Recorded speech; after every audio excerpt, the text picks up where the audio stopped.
الحمد لله نحمده ونستعينه ونستغفره ونعوذ بالله من شرور أنفسنا ومن سيئات أعمالنا من يهده الله فلا مضل له ومن يضلل فلا هادي له وأشهد أن لا إله إلا الله وحده لا شريك له وأشهد أن محمدا عبده ورسوله۔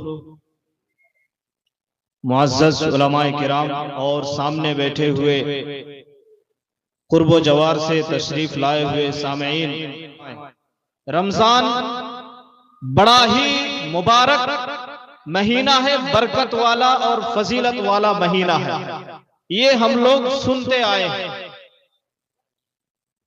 تو اس کے لیے ہمیں پہلے سے تیار ہونا چاہیے اور اپنی نیت کو طاقتور کر لینا چاہیے کہ اس بار جو رمضان آئے گا یقیناً میں اپنی زندگی میں پریورتن لانے کی کوشش کروں گا، پریورتن اور بدلاؤ اور چینجنگ لانے کی کوشش کروں گا۔ یہ نیت ہم کو کرنی چاہیے اور کمر کس لینا چاہیے رمضان کے مہینے میں۔ تو میرے بھائیوں، سب سے پہلا کام جو کرنا ہے وہ تجدید ایمان، ایمان کو تازہ کرنا، ایمان کو تازہ کرنا۔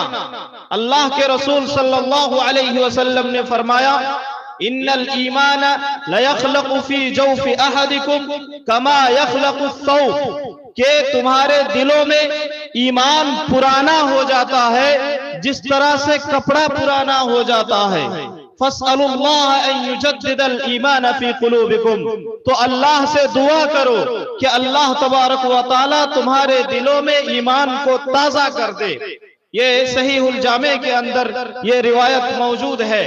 تو اس روایت سے پتہ چلتا ہے کہ جس طرح سے کپڑے کو استعمال کرتے کرتے آپ پرانا کر دیتے ہیں، اسی طرح سے گناہوں کو کرتے کرتے اور اپنے دل کی صفائی نہ کرنے کی وجہ سے دل میں ایمان رفتہ رفتہ کمزور ہوتا چلا جاتا ہے اور پرانا ہو جاتا ہے۔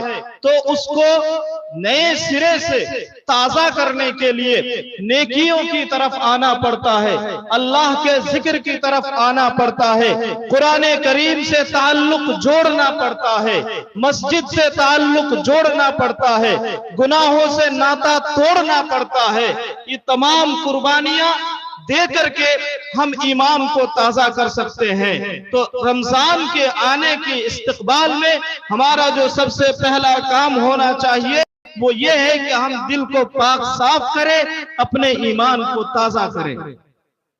اس کے بعد فرائض کا اہتمام کریں۔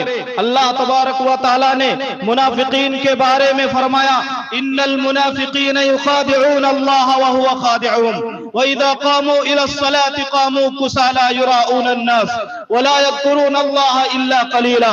منافق اللہ کو دھوکے میں رکھتے ہیں، وہ ایسا سوچتے ہیں کہ وہ اللہ کو دھوکہ دے رہے ہیں ایمان کو ظاہر کر کے اور کفر کو چھپا کر کے۔ وہ سمجھتے ہیں کہ وہ اللہ کو دھوکے میں رکھتے ہیں، لیکن اللہ تبارک و تعالی ان کے دھوکے کو انہی پر پلٹ دیتا ہے۔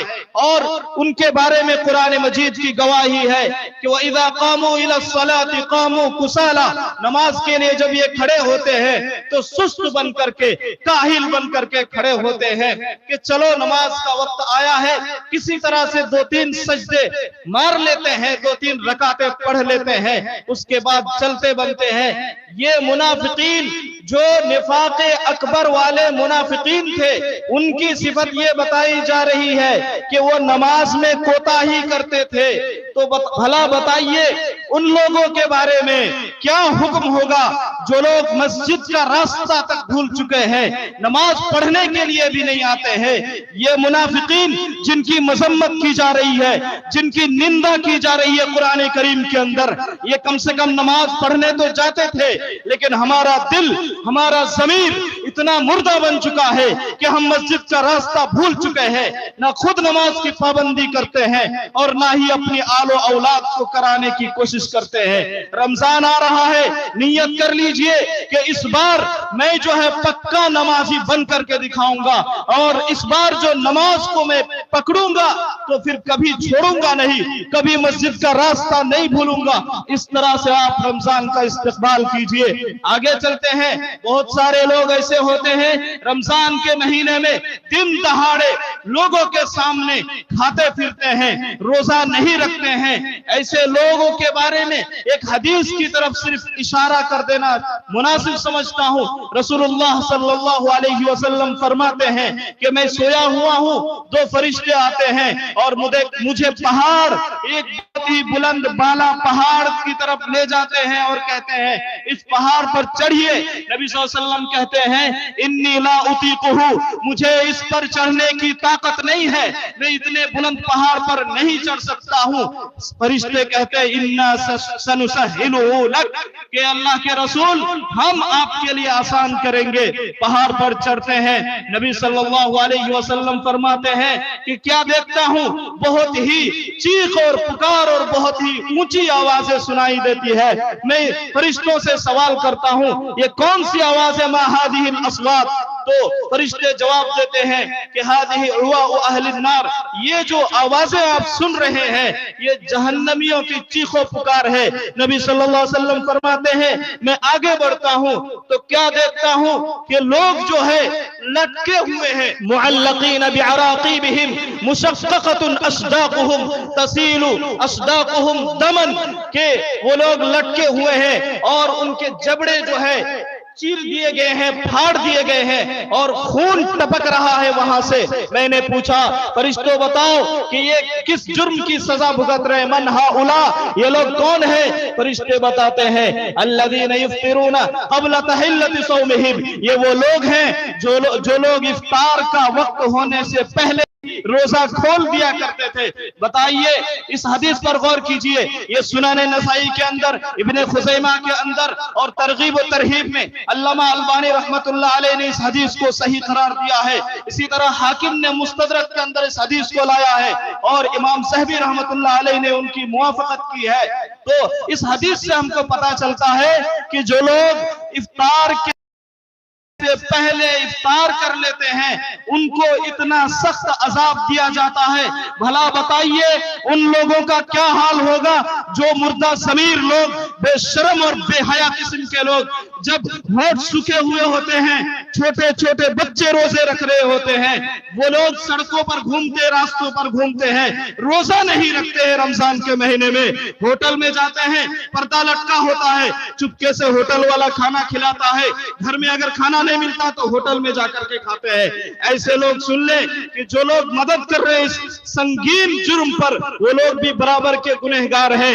اللہ تبارک و تعالیٰ نے فرمایا وَتَعَاوَنُوا عَلَى الْبِرِّ وَالتَّقْوَى وَلَا تَعَاوَنُوا عَلَى الْإِثْمِ وَالْعُدْوَانِ، نیکی کے کاموں میں ایک دوسرے کا ہیلپ کرو، ایک دوسرے کی مدد کرو، لیکن گناہوں کے کام میں، سرکشی اور بغاوت کے کام میں ایک دوسرے کی مدد نہ کرو۔ آگے چلتے ہیں، ایک اور نصیحت، میری ماں بہنیں موجود ہے یہاں پر، المیہ یہ ہے کہ کوئی دکاندار ایسا نہیں ہے جو حرام سامان نہ بیچتا ہو۔ گٹکا، کھینی، سگریٹ ہر دکاندار بیچ رہا ہے۔ اسی طرح ہماری مائیں بہنیں بیڑی کا کاروبار کرتی ہے، بیڑی باندھتی ہے اور اس سے پیسہ کما رہی ہے، جبکہ میں یہ سمان یوجنا کا لابھ بھی اٹھا رہی ہے۔ کچھ سمے پہلے کی بات ہے جب غریبی عام تھی، لوگوں کو بولنے جاتے تھے، کہتے تھے مجبوری ہے، مجبوری کے چلتے ہمیں اس طرح کرنا پڑتا ہے۔ آج بتائیے آج کون سی مجبوری ہے؟ ان ہاتھوں سے آپ گناہ کا کام کر رہے ہیں، جبکہ اللہ کے رسول صلی اللہ علیہ وسلم کی حدیث موجود ہے ان اللہ طیب لا يقبل الا طیبا، اللہ تبارک و تعالی پاک صاف ہے اور پاک صاف کو ہی پسند کرتا ہے۔ اسی حدیث کے اندر لمبی حدیث ہے، میں بتانے جاؤں گا وقت ختم ہو جائے گا۔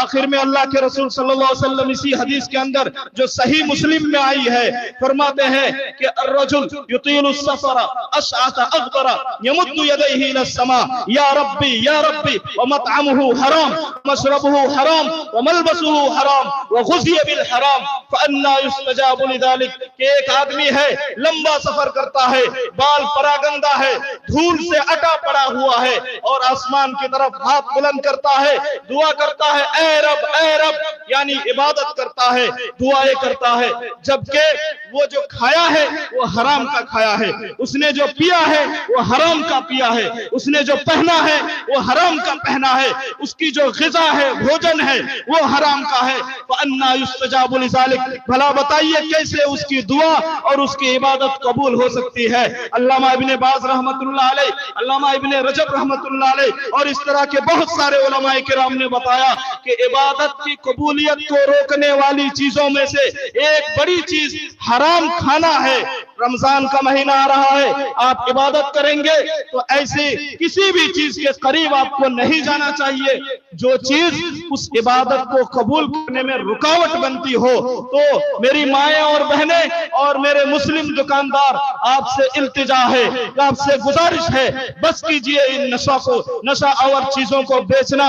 لجنہ دائمہ سعودی عرب کی جو فتویٰ کمیٹی ہے اس نے صراحت کے ساتھ فتویٰ دے دیا ہے یحرم بیع الدخان، کہ سگریٹ اور بیڑی کا بیچنا حرام ہے۔ اللہ کے رسول صلی اللہ علیہ وسلم نے فرمایا لعن اللہ الیہود، یہودیوں پر اللہ کی لعنت ہو، حرمت علیہم الشحوم، ان پر چربی کو حرام قرار دیا گیا تھا، فباعوها فاکلوا ثمر اثمانها، لیکن انہوں نے چربی نہیں کھایا کہ چلو چربی حرام ہے تو چربی کھائیں گے، نہیں، کیا کیا؟ فباعوها، چربی کو بیچنا شروع کر دیا کہ دوسرے کو بیچیں گے، فاکلوا اثمانها، ہم تو چربی نہیں کھا رہے لیکن ہم کما سکتے ہیں، پیسہ کما سکتے ہیں۔ اللہ کے رسول صلی اللہ علیہ وسلم آگے فرماتے ہیں وَإِنَّ اللَّهَ عَزَّ وَجَلَّ إِذَا حَرَّمَ أَكْلَ شَيْءٍ حَرَّمَ ثَمَنَهُ، کہ اللہ تبارک و تعالیٰ کا یہ دستور ہے، یہ قانون ہے کہ جب وہ کسی چیز کے کھانے کو حرام کرتا ہے تو اس چیز کی خرید و فروخت، اس چیز کا کاروبار بھی حرام ہو جاتا ہے۔ اس لیے میری ماں اور بہنوں اور میرے بھائیوں اور بزرگوں، جو لوگ اس طرح کے کاروبار کرتے ہیں، اللہ کے لیے اس ماہ میں آپ نیت کریں کہ اس طرح سے ہم کاروبار نہیں کریں گے، حرام کاروبار کو ہم چھوڑ دیں گے۔ آخر میں مہیلاؤں کے لیے بہت ساری مہیلائیں ہماری بیوہ بن جاتی ہیں اور جو ہے بھیک مانگنے پر مجبور ہو جاتی ہیں اور بیڑیوں کا کاروبار کرتی ہیں اور مختلف چیزیں کرتی ہے۔ دیکھیے حلال کاروبار کرنے کے بارے میں اگر آپ شرعی پردے کا خیال رکھتے ہیں تو عورتوں کے لیے یہ بالکل جائز ہے۔